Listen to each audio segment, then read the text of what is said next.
Hello दोस्तों, उम्मीद है आप लोग बहुत अच्छे होंगे। आज हम लेकर आए हैं एक बहुत ही ज़बरदस्त topic, graphical representation of motion. यानी हम लोग गति को ग्राफ पे कैसे दर्शाते हैं, वो चीज़ें आज हम लोग सीखेंगे। बहुत ही अच्छी तरीके से सिखाया जाएगा। अगर आप लोग अच्छे से इस वीडियो को देखा, समझा, तो आप ग्राफिकल रिप्रेजेंटेशन जो मोशन का होता है, गति को कैसे ग्राफी विधि से दर्शाते हैं, वो आसानी से सीख सकते हैं। देखते हैं, जैसे हमने ग्राफिकल रिप्रेजेंटेशन ऑफ मोशन में पहला टॉपिक लिया distance time graph. Distance time graph यानी डिस्टेंस और टाइम यानी दूरी समय ग्राफ को कैसे दर्शाते हैं, किस किस कंडीशन में कैसा ग्राफ बनता है और इनके बीच जो रेखा होती है वो क्या दर्शाती है, वो चीजें हम लोग सीखते हैं। ठीक है, पहले हमने एक कंडीशन में दिया कि जब कोई ऑब्जेक्ट रेस्ट पोजीशन में होता है, तो रेस्ट पोजीशन में होता है तो उसमें कैसा ग्राफ बनता है, वो चीजें हम लोग देखते हैं।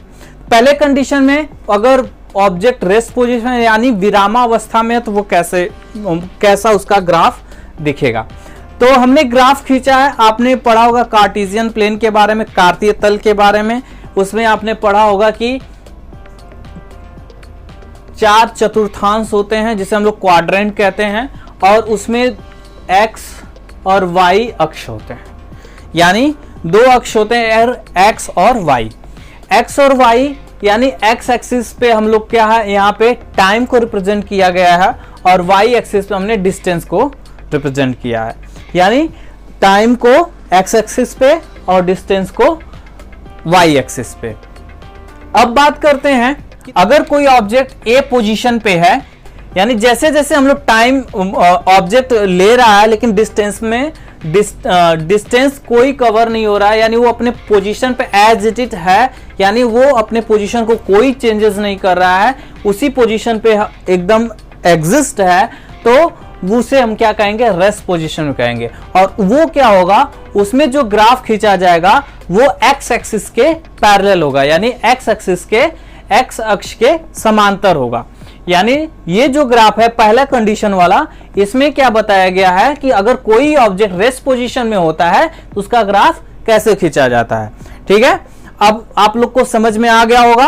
अब हम बात करते हैं दूसरे condition, motion along straight line. यानी जब कोई भी वस्तु यानी जो मोशन में हो और वो क्या स्ट्रेट लाइन में मोशन करती है, यानी सीधी रेखा में मोशन करती है, तो वो कैसा उसका ग्राफ खींचा जाता है। ठीक है, तो सेम वही चीजें ग्राफ में हमने लिया, एक्स एक्सिस पे टाइम को रिप्रेजेंट किया है जो कि सेकंड में है, और वाई एक्सिस पे डिस्टेंस को जो कि मीटर में है। एस का मतलब यहाँ पे डिस्टेंस को रिप्रेजेंट करने का एक सिंबल हमने लिया है एस।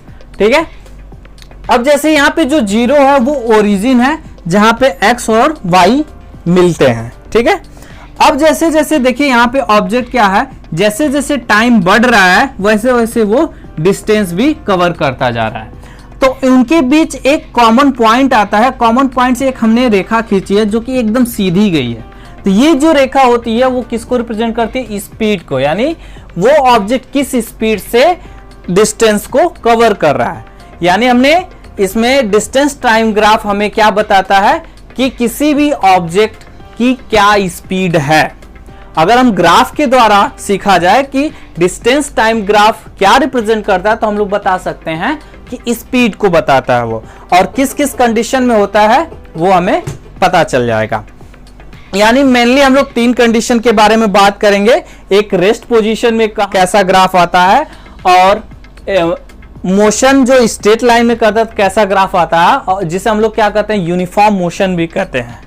यूनिफॉर्म मोशन में कैसा उसका ग्राफ आएगा, और तीसरा जो कंडीशन होगा नॉन यूनिफॉर्म मोशन में। नॉन यूनिफॉर्म मोशन में 2 कंडीशन आएंगी। एक कंडीशन ये आएगा कि equal distance unequal interval of time में जब कवर करेगा तब कैसा ग्राफ आएगा, और एक जो होगा जो कि unequal distance equal interval of time में करेगा तब कैसा आएगा। ठीक है, अब हम लोग बात करेंगे नॉन यूनिफॉर्म मोशन में जो डिस्टेंस टाइम ग्राफ है वो कैसा रिप्रेजेंट होता है। अब देखिए, distance time graph of object in non uniform motion, यानी नॉन यूनिफॉर्म मोशन में जो दूरी समय ग्राफ कैसे खींचते हैं वो चीजें जानते हैं। उसमें हमने 2 कंडीशन के बारे में कहा था कि बताने के लिए, तो दोनों कंडीशन जो बोर्ड पे है उसे ध्यान से देखिए। पहले कंडीशन में हमने क्या बताया है कि एक्स और वाई एक्सिस सेम वही चीजें हैं जिसमें टाइम को एक्स एक्सिस पे और डिस्टेंस को हमने वाई एक्सिस पे दिखाया। और इससे जो ग्राफ खींचा गया है तो देखिए जैसे जैसे टाइम बढ़ रहा है तो यहाँ पे धीरे धीरे देखिए स्पीड बढ़ रही है। स्पीड कब बढ़ेगी? जब डिस्टेंस कवर करता जाएगा, डिस्टेंस कवर करता जा रहा है। तो यहाँ पे क्या हो रहा है कि यहाँ पे पहले क्या हो रहा है कि टाइम बढ़ रहा है तो यहाँ पे डिस्टेंस धीरे धीरे धीरे धीरे क्या हो रहा है? बढ़ता जा रहा है।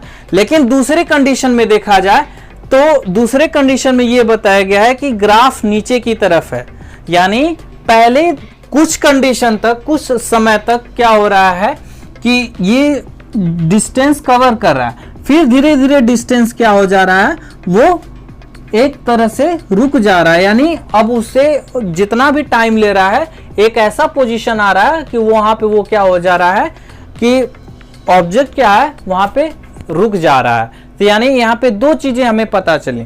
कौन कौन सी? पहले क्या हो रहा है कि पहले कंडीशन में इक्वल डिस्टेंस क्या हो रहा है?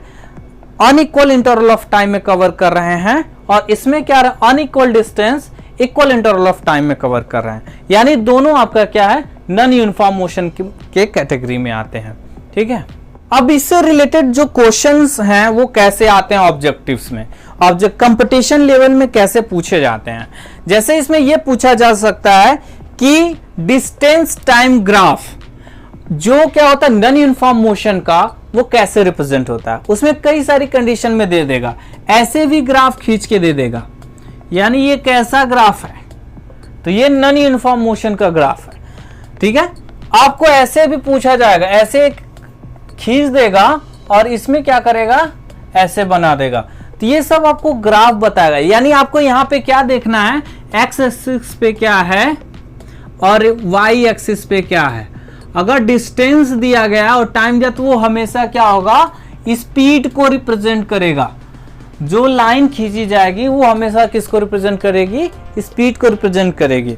ऐसे ही वेलोसिटी के बारे में हम लोग चर्चा करेंगे अगले वीडियो में। लेकिन इसमें क्या है कि हम डिस्टेंस से जितने भी रिलेटेड आपके ग्राफ रहेंगे और इससे रिलेटेड जो भी क्वेश्चन बनते हैं, न्यूमेरिकल बनते हैं, उस पर भी हम लोग चर्चा किया जाएगा। ठीक है।